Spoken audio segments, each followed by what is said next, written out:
बिस्मिल्लाहिर्रहमानिर्रहीम। तो दोस्तों आज हम बात करेंगे एक्सेल में एम्प्लॉयज़ की जो सैलरी डिडक्शंस होती है उसका एक फॉर्मेट है वो किस तरीके से बनाया जाता है और किस तरीके से उसको जो है मेंटेन किया जाता है। मेरे पास यहाँ पर जो है वो एक टेबल बना हुआ है। इस टेबल के अंदर मेरे पास जो है एक शॉर्ट टाइम जो है एक टाइम टेबल है जिसमें आपके एम्प्लॉयज़ की जो है टाइमिंग यहाँ मौजूद है कि कौन सा एम्प्लॉयर्स यानी कि आपके पास कितने टाइम में आ रहा है, तो आप किसी भी एक एम्प्लॉय का लेके यहाँ पर काम कर सकते हैं। तो जैसे मैंने यहाँ पर एक एम्प्लॉय का डाटा यहाँ पर सिलेक्ट कर लिया है तो उसकी जो टाइमिंग मैंने यहाँ मेंशन की हुई है। अब देखेंगे हमें यहाँ पर जो है वो एम्प्लॉयज़ की जो लेट टाइमिंग है वो क्या है। सबसे पहले देखिए यहाँ पर जो आपके पास जो एक फॉर्मेट है जिसके अंदर हमारे पास टाइम लिमिट है और उसके बाद पेनल्टी है और टाइम रीच्ड क्या है वो हमें यहाँ मेंशन करना है। तो देखिए टाइम लिमिट को आपको यहाँ पर किस तरीके से मेंशन करना है ये आपको बता देता हूँ कि आप यहाँ पर अगर 10 मिनट का टाइम जो है वो एक लिमिट देने के आप 10 मिनट तक अपने टाइम से ऊपर जो है वो पहुँच सकते हैं। तो आपको सिंपल 10 इस तरीके से टाइप नहीं करना, आपको एक फॉर्मेट बना के टाइप करना है, यानी कि आपको सिंपल यहाँ पर 0 लगाना है और कॉलन लगाकर आपको 10 इस तरीके से एक मिनट फॉर्मेट के अंदर जो है लेकर आना है। उसके बाद आप कितनी पेनल्टी लगाना चाह रहे हैं आप यहाँ पर पेनल्टी कर सकते हैं कि अगर आप लेट हो जाते हैं तो आपकी डिडक्शन जो है वो कितने अमाउंट के हिसाब से होगी। तो जैसे हम अमाउंट फिक्स कर देते हैं कि आपको जो है वो 400 का जो है वो पर जो है वो डिडक्शन जो है आपको पेनल्टी पड़ेगी। अब आपका जो टाइम है ऑफिस पहुंचने का वो कितना है वो आपको यहाँ मेंशन कर लेना है। जैसे मैंने कहा कि 9 o'clock जो है वो आपका एक टाइम है ऑफिस पहुंचने का। अब उसके बाद पहले तो हम यहाँ पर जो है वो एम्प्लॉयज़ का जो डाटा होता है वो हम कलेक्ट कर लेते हैं, जिसको हम अपनी जो है वो सैलरी के साथ जो है वो कंबाइन करके उनकी सैलरी को यहाँ पर फिलअप करते हैं। तो मैं यहाँ पर लेट के लिए जो है सबसे पहले एक फार्मूला अप्लाई कर लेता हूँ, तो इक्वल लगाता हूँ और यहाँ पर जो हमारे पास एक फार्मूला है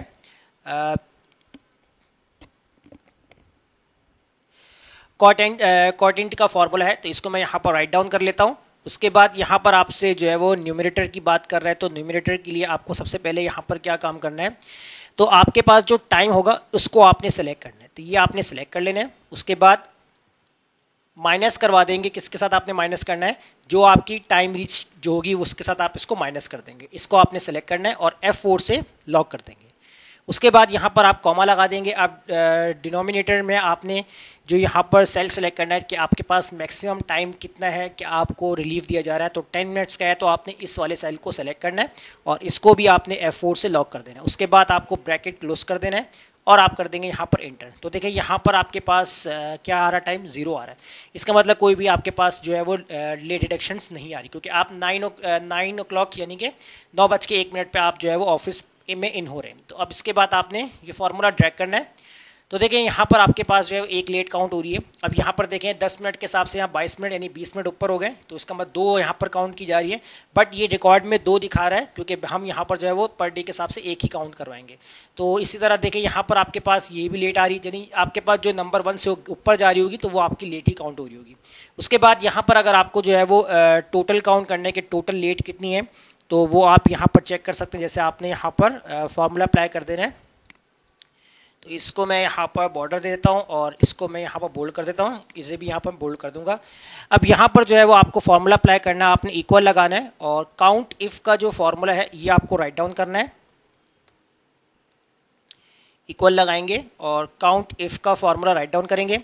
रेंज के अंदर सबसे पहले आपको ये कंप्लीट जो आपके लेट वाले जहां पर आपने फॉर्मूला लगाया था इस पूरी रेंज को आपने सेलेक्ट कर लेना है और उसके बाद आपको यहाँ पर कॉमा लगाना है। अब क्राइटेरिया आपसे पूछेगा, तो क्राइटेरिया के लिए आपको यहाँ पर डबल कोटेशन ओपन करना है और यहाँ पर कंडीशन लगा देंगे इस तरीके से, आपने greater than 0 quotation close bracket close, यानी कि सिर्फ उनको काउंट करें जो कि आपकी 0 से ग्रेटर होगी। तो इसके बाद हम यहाँ पर कर देंगे एंटर।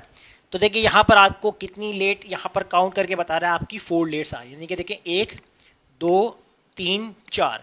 तो देखिए आपके पास कितनी हो गई है, आपके पास 4 लेट हो गई है। अब उसके बाद आपको यहाँ पर जो है वो आपके एम्प्लॉयज का नेम लिखना है। जैसे आपने यहाँ पर एम्प्लॉयज का नेम लिखा और उसकी डेजिग्नेशन क्या है यहाँ पर, तो यहाँ पर आपने फॉर एग्जांपल आपने ऐड कर दिया इंचार्ज है और डिपार्टमेंट कौन सा है, तो डिपार्टमेंट हमने ऐड कर दी यहाँ पर कि मार्केटिंग डिपार्टमेंट है।